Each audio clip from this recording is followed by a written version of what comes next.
100 rated chess. But Turkey, for your first captures, you need to use one piece, or pawn, to capture 3 moves in a row. Absolutely terrifying. We get a 135 from Iraq. E4. I mean, I can totally treat this as a no capturing challenge and just play it like that, but no, I'm not a coward. I'll try to fulfill the challenge's goal by using one piece or pawn capturing 3 moves in a row. E6. Not very aggressive. D4. This is really bad though, a closed center game would be absolutely terrible for me. Knight C6. Knight H3. Provoking him to open up his light square bishop and eventually open up the center. Knight F6. E5. D5. No. No. Now the board is officially closed. I mean, en passant is possible, but there is just no way my e-pawn can make 3 captures in a row, and I also cannot take his knight, as once again there is no way I can make 3 captures in a row. Bishop G5. It's actually not that bad though, at least I have a confirmed capturable target here. At some point we can somehow turn it into 3 possible captures. Never mind. That blunders a queen, but my bishop is gonna die immediately after, which ends the video. I have to retreat. Queen D7. That blunders a knight, but bishop B5 first. Ha! Another pin. More tactics means more chances for me to finish the challenge.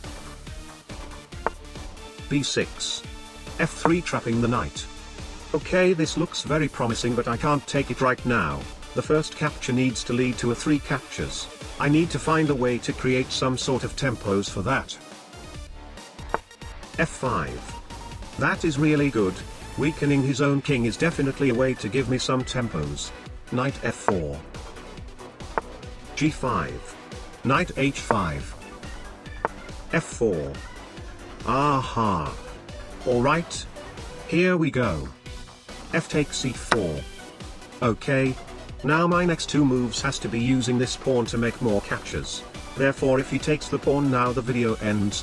But I mean, he should be able to see that since his knight is dead, now my knight is threatening knight F6 royal fork, winning his queen.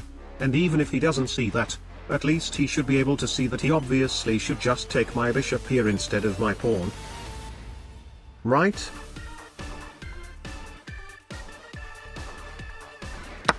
Of course. He takes D5, the second capture. 2 down, 1 more to go. And now even though he has 2 different ways to take my pawn, I mean, he should be able to see that my knight is once again threatening knight F6 royal fork. And even queen takes D5 doesn't solve the problem, as knight F6 is also forking the queen on D5. He is very obviously forced to move his queen to another safe square here. Right?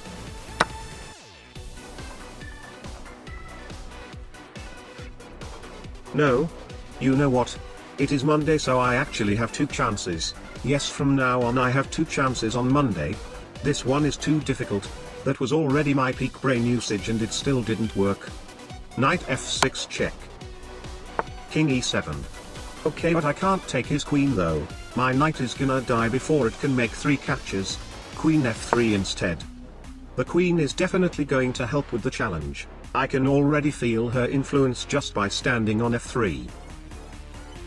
Queen E6. Knight C3. G4.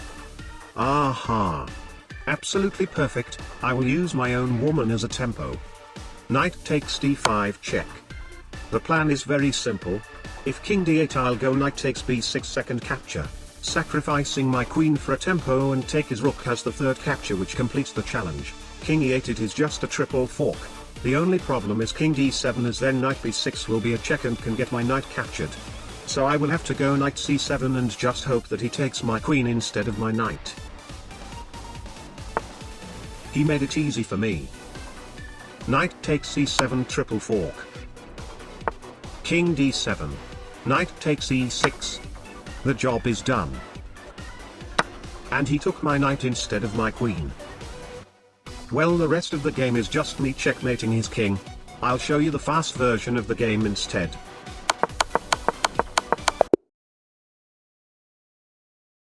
Mission. Accomplished.